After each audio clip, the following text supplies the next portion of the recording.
लड़की हो तो ऐसी। अपनी बेटी को ऐसी हालत में देखकर माता पिता के पैरों तले जमीन खिसक गई। माँ ने उसे गले लगा लिया। उसकी आंखों से आंसू की धार बह निकली। आवाज़ सुन राधिका के पापा और भाई भी बाहर आए। जिस राधिका को मरा समझ चुके थे उसे सामने देख हैरान थे। बेटा, तुमने जो सहा बहुत दुख की बात है। माँ बाप की दुलारी राधिका, भाइयों की प्यारी राधिका आज दिल्ली के इस रेड लाइट इलाके की इस छोटी सी गली में जिंदगी के लिए संघर्ष करती हुई रोज मरती है। जीने के लिए कितने सपने देखे थे। राधिका ने अफसर बनूंगी, परिवार का नाम रोशन करूंगी। पर उस दिन, हाँ उस दिन सोचते सोचते राधिका पहुंच गई अतीत में। अरे माधुरी, अब तो पेपर खत्म। और तेरा क्या इरादा है?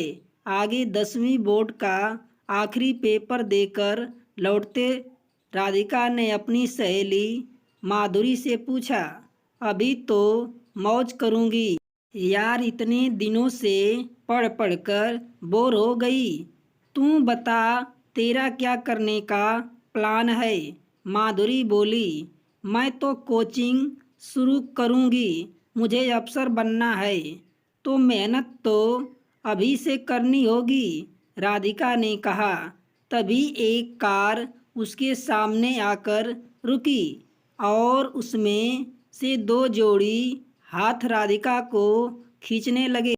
बहुत चिल्लाई राधिका और माधुरी पर। एक तो दोपहर का समय, ऊपर से शॉर्टकट के चक्कर में लिया सुनसान रास्ता। माधुरी चिल्लाती रही और कार राधिका को ले निकल गई। माधुरी ने नंबर नोट कर लिया। चाची वो राधिका को कोई कार में डाल ले गया। घर आ माधुरी, मैं राधिका की माँ से कहा। कोहराम मच गया। पुलिस में रिपोर्ट भी की गई, पर राधिका तो जैसे हवा हो गई। ना वो कार मिली ना राधिका। शायद नंबर प्लेट भी नकली थी। इधर राधिका को एक अंधेरे कमरे में बंद कर दिया गया। वो रोई चिल्लाई, पर यहाँ शायद कोई सुनने वाला कोई नहीं। शांताबाई, देखो क्या माल लाया हूँ। 2 दिन बाद उसे कहीं ले जाया गया। पहली बार उसे कमरे से निकाल, वहाँ राधिका का सौदा हो गया और एक कैद से निकल दूसरी कैद में डाल दिया गया, जहाँ पर कैद की तरह अंधेरा नहीं था, थी तो बस बदनामी। सुनो, जो तुम्हें कहा जाए वहीं करोगी तो ठीक है, वरना ये लोग ऐसी जगह डाल देते मार के कि किसी को पता भी नहीं लगता। वहाँ रहने वाली और लड़कियों ने उसे समझाना शुरू।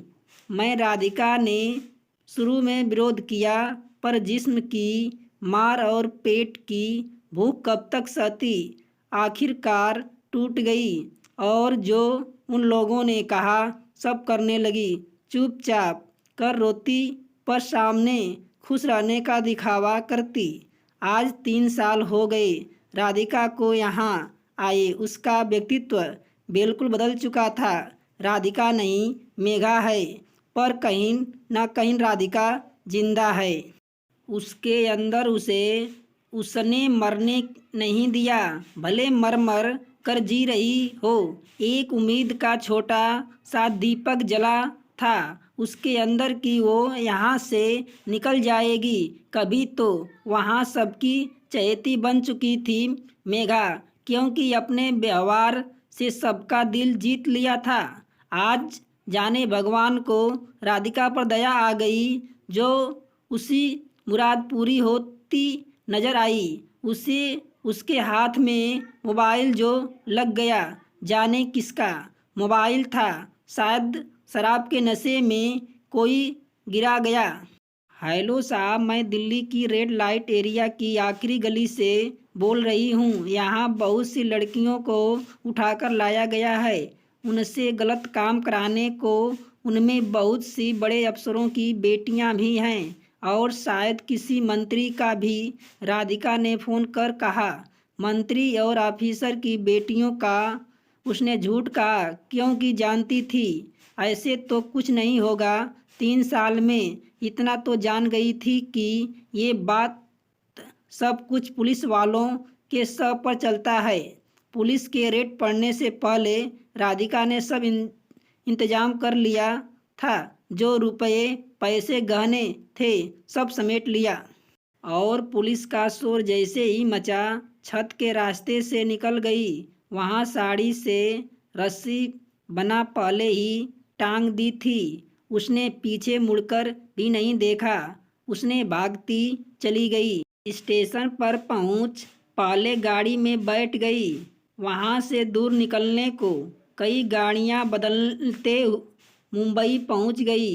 वो गाड़ी में जुर्माना भी दिया बिना टिकट सफ़र करने का, पर चुपचाप भर दी। आज राधिका आज़ाद हो गई उस नरक से।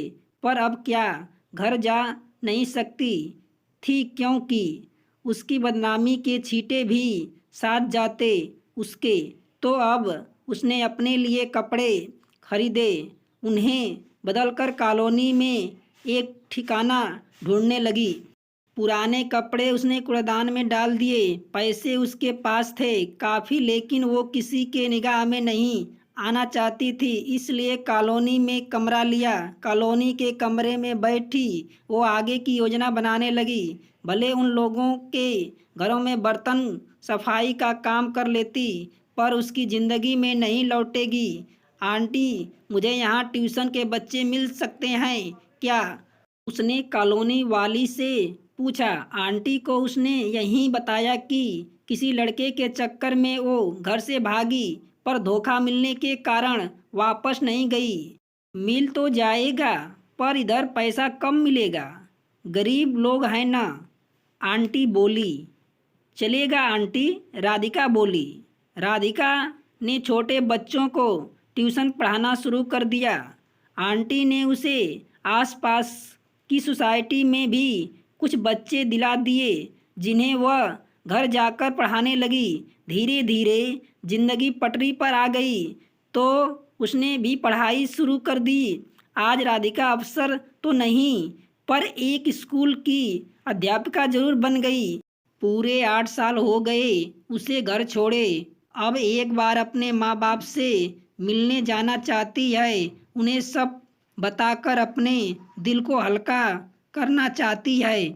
माँ, आपने घर पर पहुँच राधिका अपनी माँ को देख बोली। कौन? चेहरे पर आत्मविश्वास लिए उसकी माँ ने पूछा। माँ, मैं राधिका। ये बोल राधिका माँ के कदमों में गिर गई। माँ ने उसे गले लगा लिया। उसकी आंखों से आंसू की धार बह निकली। आवाज़ सुन राधिका के पापा और भाई भी बाहर आए।